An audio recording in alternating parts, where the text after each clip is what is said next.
Welcome back sa GD2 na Unity subject course. No, not Unity subject course, but subject course for EMC GD na mga student. So last na output or our current progress is meron na tayong health bar na para sa enemy. So mataas siya kasi marami explanation. Ngayon gawa tayo ng tower which is laser tower. So pwede natin i-duplicate lang ito. Then lagay natin siya dito. Then let's call this one as laser tower. So huwag natin lagyan ng space para uniform. Then remove natin yan. Then okay. Then let's create a script. Tawagin natin laser tower. Okay, open. Okay, sa laser tower, almost the same lang sila. Saan na ba yung gun tower natin? So, copy natin ito. So, sa stats, shoot range, damage per second. So, let's call this one as damage per second. Then, need natin ng rotation speed. Okay, rotation speed. Ito, wag na. Siguro sa rotation speed is 8. Damage per second is 20. Tapos, public na ano tawag kung balik tayo dito, references. Oops. Then yung mga rotation, ito kunin din natin yan. Then instead na bullet prefab, line render gamitin natin, line renderer. And then let's call this one as line renderer. And then tawag naman dito is fire point. Tapos ano pa ba? Okay, then gawa din tayo ng mamaya na lang. Okay. Private na enemy, tapos target enemy. And then sa awake, kailangan natin i-check mag-set sa ating line renderer. So line renderer dot position that line renderer position count equals sa 2, and then yung line renderer dapat naka-enable, naka-disable at first para ma-check natin. Kasi bago tayo mag-enable, dapat merong laman yung target enemy natin. And then sa update, okay, sa update need natin ng method is update, na need din natin yung sa find nearest enemy dito. So then return muna tayo ng null. Oops. Then ano pa ba kailangan? Kailangan din natin ng void apply laser damage. So kasi kay gun tower, shoot yung gamit natin doon, di ba? So copy na lang kaagad natin ito kasi almost the same lang yan sila, but this time sa atin dito is yung apply na laser damage. Then sa else, check natin sa else na if yung if yung line renderer is not equal to null, null, and yung line renderer dot enabled, then disable natin siya pag wala ng enemy. Kasi kung di natin i-disable, then tapos walang enemy, so always natin makita yung line render, which is yung laser ng ating laser tower. Kaya need natin siya set as disabled. Then ba't ito nag-error? Ay, mali pala yun. Ayaw ma-delete. Okay. Okay, next. Dito tayo sa ating find nearest enemy. Then punta tayo kay gun tower kasi kukunin din natin si nearest enemy dito sa gun tower. Then paste natin siya dito. The same lang yan sila. The same lang. And then okay, tapos na dito. Dito na lang. Okay, code na lang natin yung kunin din natin yung on draw gizmo. Gizmos. Paste. Tapos dito tayo sa apply laser na natin. Okay. Sa apply laser, check natin if yung target enemy is may laman. So if may null na lang. Again, null na lang. Tapos return natin. Return. Okay. If null yung target enemy, then wag mag-proceed. It means wag mo i-run yung below na statement sa 67. Okay? Then after nyan, if merong laman yung target enemy, then dito na. So vector 3, then start point, which is yung start point is yung fire point natin. Yung fire point dot position kasi naka-transform yung fire point. Then yung endpoint naman is yung endpoint is equals our target enemy dot transform dot position. Okay, yan. Then if yung enable na natin since meron ng enemy, so enable na natin siya into true. Then yung line renderer dot yung set position para sa unang, kasi dito is naka-position count, it means dalawang point, so 1 at saka 2. So una na, which is yung index 0, set natin siya sa starting point. Then yung pangalawa naman, or yung 1, is para sa endpoint. Okay, after nyan, kunin natin si dapat mag-deal na tayo ng damage kay target enemy. So that enemy take damage, then yung damage per second multiply by our time dot delta time. Okay. Tapos need natin ng pang double check lang.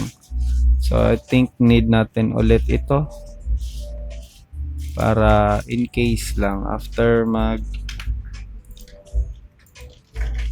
disable natin siya.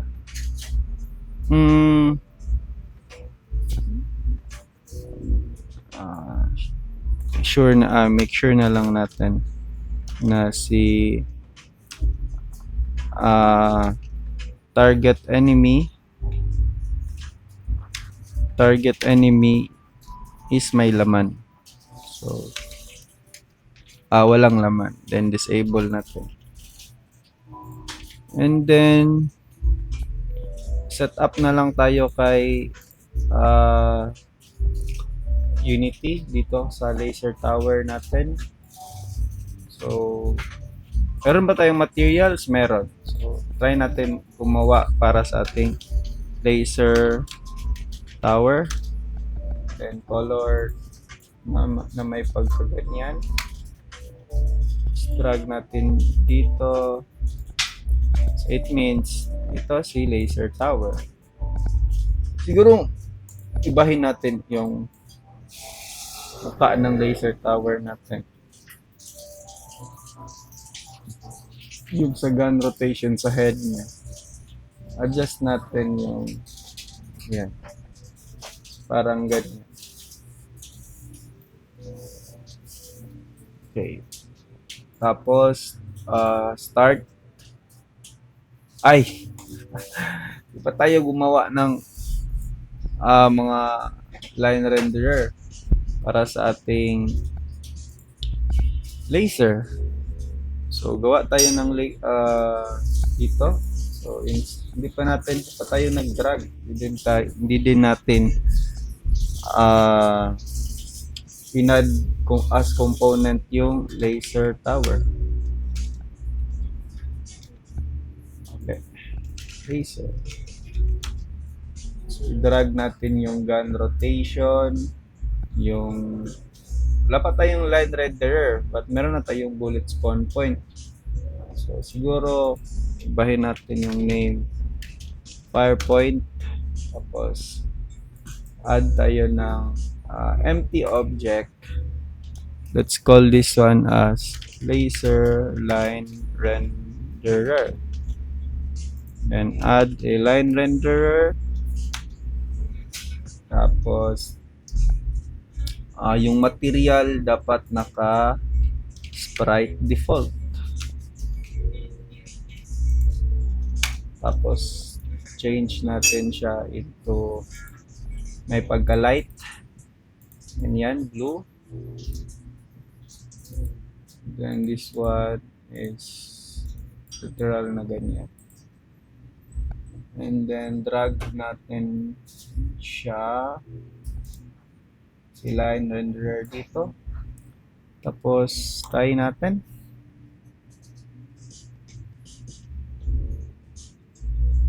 Okay, malaki. So di ba, parang na vacuum.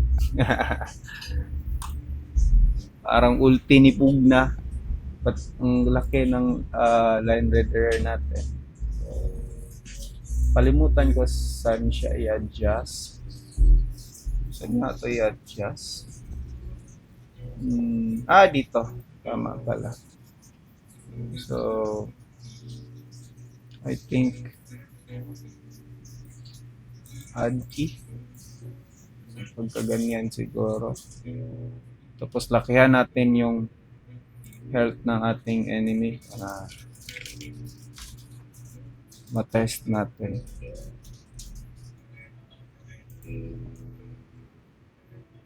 Okay. So, yun. Working nga siya. But sobrang liit ng damage ng ating laser. Damage per second is 20. 100.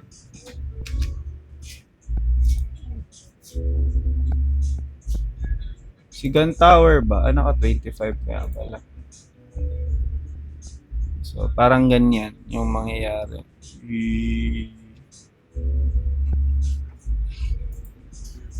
And then, mag-add tayo ng particles. So, sa gun rotation, add tayo ng empty object. Tapos, sabihin natin particles. Tapos, add tayo ng particle system. Tapos, sa particle system, ganito yung settings. May pagka-blue. Ganyan. Wait lang. Bakit lang? Saan nga pwede maglagay ng material dito? So, check ko muna ha. Okay, nakita ko na dito pala sa renderer. So, click mo yung renderer. Tapos, search mo yung sprite default. So, ayan. Then, gawa tayo ng gradient. Tapos, yung una na color is may pagkaganyan. Or, siguro ganyan. And then, yung pangalawa naman is pagka-orange. Ano ba?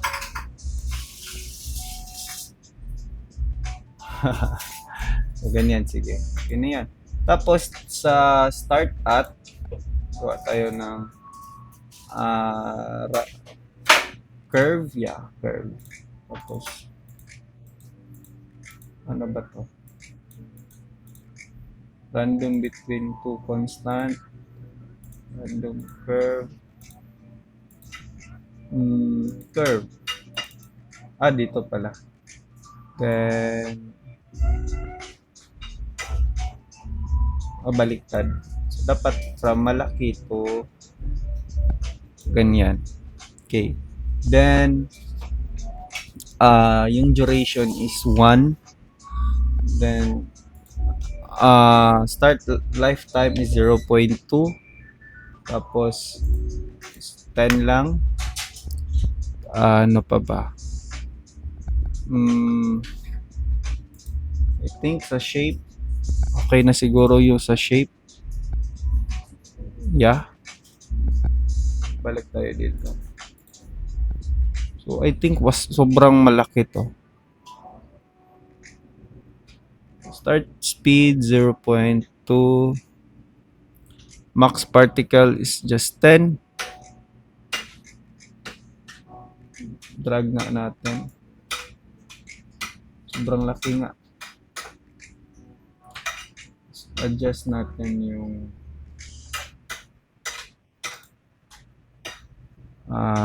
laki niya. Ito, rate over time ito eh. So, nasa nga yun? Nakalimutan ko. Yung start at, tapos ang liit niya. Wait. Okay. Dito na lang. Nasa curve pala. So, adjust natin siya. So, masyadong malaki. Yan. Itan din natin. Then, balik tayo kay laser tower. Okay, kay laser tower, ang need natin is yung particle system.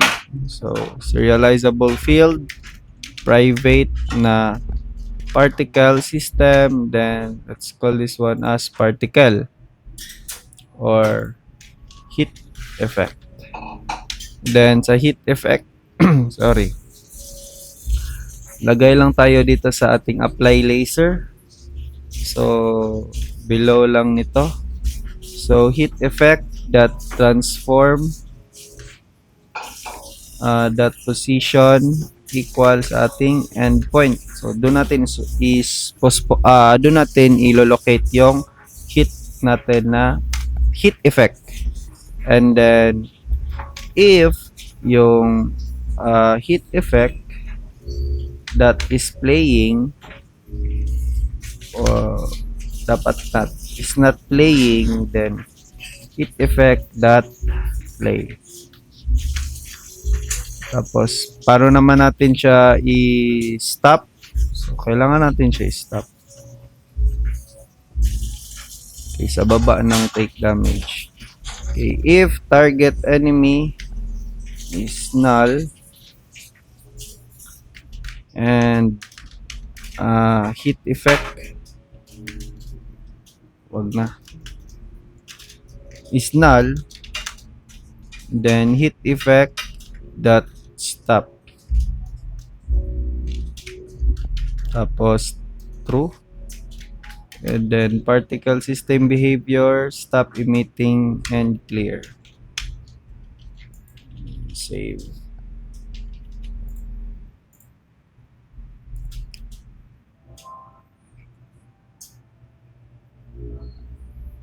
ay kailangan natin ng on disable. So, need natin ng on disable. Okay, dito. So, void on disable. Okay, on disable. Then, line renderer dot enabled is equals to false. Tapos, hit effect dot stop. Then, true. Comma, then particle system stop emitting and clear. Okay. Tapos balik kay Unity. Then check natin. Okay. Wala pa, hindi pa natin na drag. Drag natin siya dito.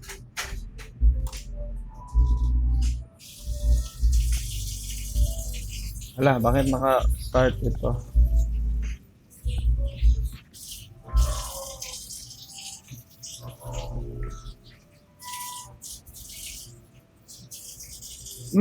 Nga pala. Sa awake, need natin i-disable yung heat effect sa awake. So,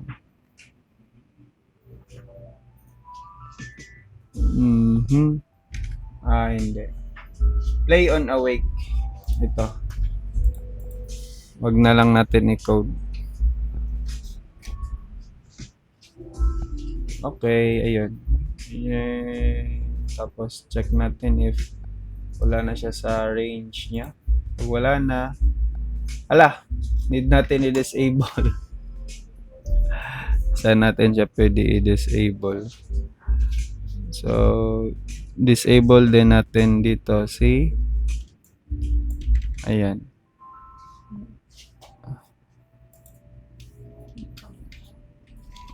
Okay. Tapos, okay.